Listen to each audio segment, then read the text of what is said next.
नमस्कार विद्यार्थी मित्रांनो. इतिहास विषयामधील प्रकरण क्रमांक 3 आपण पाहत आहोत.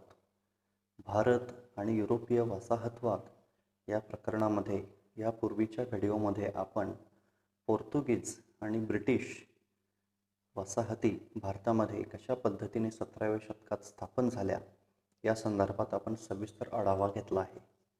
आज आपण डच आणि फ्रेंच वसाहती भारतामध्ये कशा पद्धतीने विस्तारल्या या संदर्भात अधिक माहिती घेणार आहोत.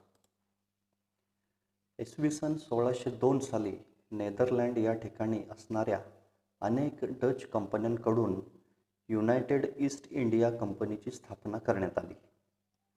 त्यावेळी डच सरकारकडून पूर्वेकडील देशांशी व्यापार करण्याचा परवाना या युनायटेड ईस्ट इंडिया कंपनीला देण्यात आला.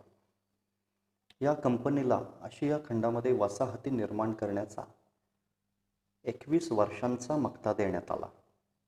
त्यानुसार कंपनीला नोकर ठेवणे, वखारी स्थापन करणे, किल्ले बांधणे, नाणी पाडणे, युद्ध किंवा तह करणे असे अधिकार देण्यात आले.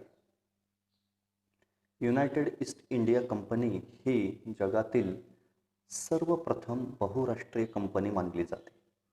आज या आधुनिक काळामध्ये बघतो आपण अनेक परदेशी बहुराष्ट्रीय कंपन्या भारतामध्ये आपले अनेक कारखाने, कार्यालये, गोडाऊन्स उभी केलेली दिसून येतात.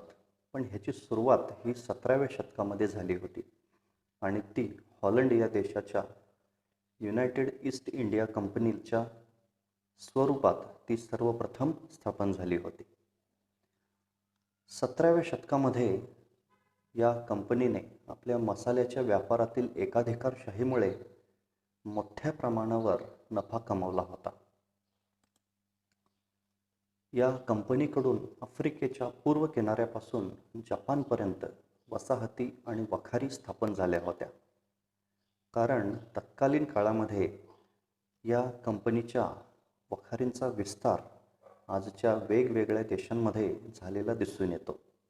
त्यामध्ये पहा, सध्याचे दक्षिण आफ्रिका खंडातील मोझांबिक, दक्षिण Africa, Yemen, Iraq, Iran, Pakistan, Bharat, Bangladesh, Myanmar, Siam, Vietnam, Laos, Taiwan, चीन, जपान, इंडोनेशिया आणि मलेशिया या देशांचा समावेश होतो. सध्याच्या ह्या एवढ्या देशांमध्ये या डच कंपनीच्या वखारी आणि वसाहती स्थापन झालेल्या होत्या. भारतामध्ये कंपनीने या वखारींचे आणि वसाहतींचे प्रशासन सुयोग्य पद्धतीने चालवण्यासाठी गव्हर्नर जनरल हा अधिकारी नेमला होता. भारतामध्ये सर्वप्रथम मच्छलीपट्टण या ठिकाणी डचांची पहिली वखार स्थापन करण्यात आली आणि त्यानंतर मग पेतापुली, पुलिकत, तिरुपापुलियर, कारिकल, चिंचोरा, आग्रा, अहमदाबाद, भडोच, खंबायत, सूरत, नागापट्टण इत्यादी ठिकाणी डचांच्या वखारी स्थापन झाल्या होत्या. या प्रामुख्याने दक्षिण भारतातील केरळ, तामिळनाडू, त्याचप्रमाणे गुजरात, उत्तर प्रदेश अशा वेगवेगळ्या राज्यांमध्ये या वखारींची स्थापना झालेली होती. 17व्या शतकामध्ये भारताशी व्यापार करण्याची जी काही स्पर्धा सुरू होती त्या वसाहतीच्या स्पर्धेमधून डचांनी पोर्तुगीजांचा पराभव केला आणि हा पराभव करून कोची, कोडुंगल्लूर, कन्नूर आणि कोल्लम येथील किल्ले त्यांनी जिंकून घेतले. त्याचप्रमाणे केरळ राज्यामधील कोचीच्या राजाशी तह करून काळ्या मिरीची निर्यात करण्याचा एकाधिकार प्राप्त केला. डच आरमार 17व्या शतकाच्या प्रारंभी अत्यंत शक्तिशाली आणि प्रबळ होते.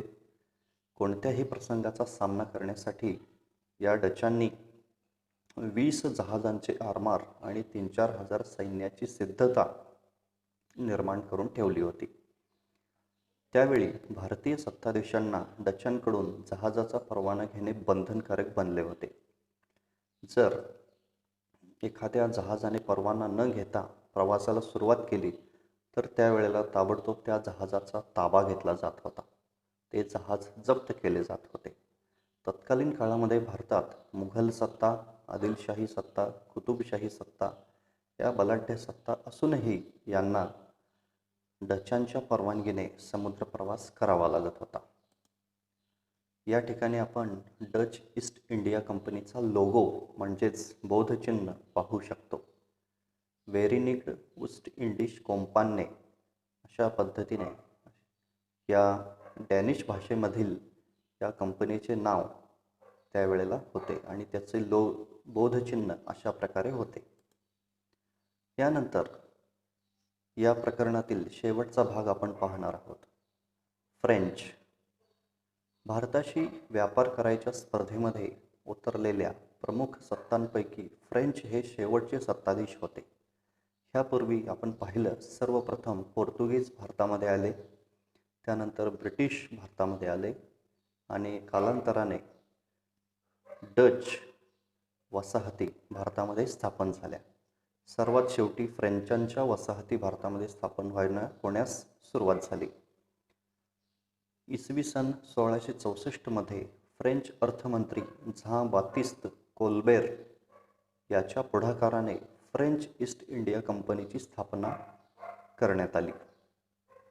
त्यावेळी फ्रान्सचा राजा 14वा लुई याच्याकडून पूर्वेकडील देशांशी व्यापार करण्याचा, सैन्य व आरमार बाळगण्याचा परवाना या फ्रेंच ईस्ट इंडिया कंपनीला देण्यात आला.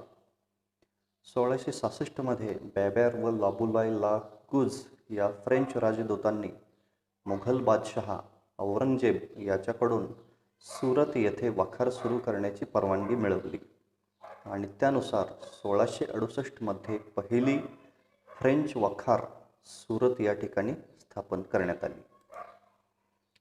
महाराष्ट्रामध्ये छत्रपती शिवाजी महाराजांनी 1668 साली फ्रेंच ईस्ट इंडिया कंपनीला राजापूर येथे वखार घालण्याची परवानगी दिली. फ्रेंच वखारींचा विस्तार वाढण्यास हळूहळू सुरुवात झाली. या फ्रेंचांच्या वखारी भारतामध्ये पाँडिचेरी, चंद्रनगर, माहे, कारिकल, राजापूर, बालासोर, कासिम बझार, मच्छलीपट्टण इत्यादी ठिकाणी विस्तारल्या. पाँडिचेरी हे फ्रेंचांचे प्रमुख ठाणे होते. फ्रेंचांचा कुतुबशाही डच यांच्याशी संघर्ष सुरूच होता. त्यावेळेला पाँडिचेरी हे कर्नाटक नवाबाच्या अधिपत्याखाली होते. मग हे कर्नाटकचे नवाबपद मिळवण्यासाठी नवाबाच्या घराण्यामध्ये सत्ता स्पर्धा सुरू झाली. या सत्ता स्पर्धेमध्ये ब्रिटिश आणि फ्रेंच यांनी अंतर्गत हस्तक्षेप सुरू केला आणि यामधूनच मग ब्रिटिश, फ्रेंच आणि नवाब यांच्यामध्ये संघर्ष सुरू झाला. यामधून 1744 ते 1763 या काळात 3 इंग्रज फ्रेंच युद्धे झाली. ती कर्नाटक युद्धे या नावाने प्रसिद्ध आहेत. या तिसऱ्या युद्धामध्ये इंग्रजांकडून फ्रेंचांचा पूर्ण पराभव झाला आणि भारतीय वसाहतवादाच्या स्पर्धेमध्ये इंग्रज हे प्रबळ ठरले. अत्यंत शक्तिशाली सैन्यबळ, सुसज्ज आरमार आणि नियोजनबद्ध हालचाली या विविध गोष्टींमुळे ब्रिटिशांनी तत्कालीन काळामध्ये आपले प्रमुख स्पर्धक जे होते पोर्तुगीज, फ्रेंच आणि डच या तिन्हीच युरोपीय स्पर्धकांना त्यांनी ठराविक ठिकाणीच वसाहती निर्माण करण्यामध्ये ताब्यात ठेवले आणि संपूर्ण भारतभर ब्रिटिशांचा अंमल सुरू झाला. या ठिकाणी आपण फ्रेंच ईस्ट इंडिया कंपनीचे बोधचिन्ह आणि इमारत पाहू शकतो. तसेच भारतातील फ्रेंच वसाहती तत्कालीन काळामध्ये 17व्या शतकामध्ये या ठिकाणी नकाशामध्ये आपण पाहू शकतो दक्षिण भारतातील केरळ, तामिळनाडू, कर्नाटकचा काही भाग, आंध्र प्रदेशचा काही भाग आणि महाराष्ट्राचा काही भाग, त्याचप्रमाणे ओडिशा राज्याचा सुद्धा बराचसा भाग या निळ्या रंगाने दाखवलेल्या नकाशामध्ये दिसतो. या संपूर्ण साम्राज्याला फ्रेंच इंडिया असे त्यावेळी म्हटले जात होते. तर अशा प्रकारे आपल्याला भारतातील युरोपीय वसाहतवाद या प्रकरणामधून तत्कालीन काळामध्ये युरोपातल्या महत्त्वाच्या 4 देशांच्या वसाहती भारतामध्ये कशा प्रकारे स्थापन झाल्या, त्याचा विस्तार कसा झाला, या संदर्भात आपल्याला सविस्तर आढावा घेता येतो. धन्यवाद.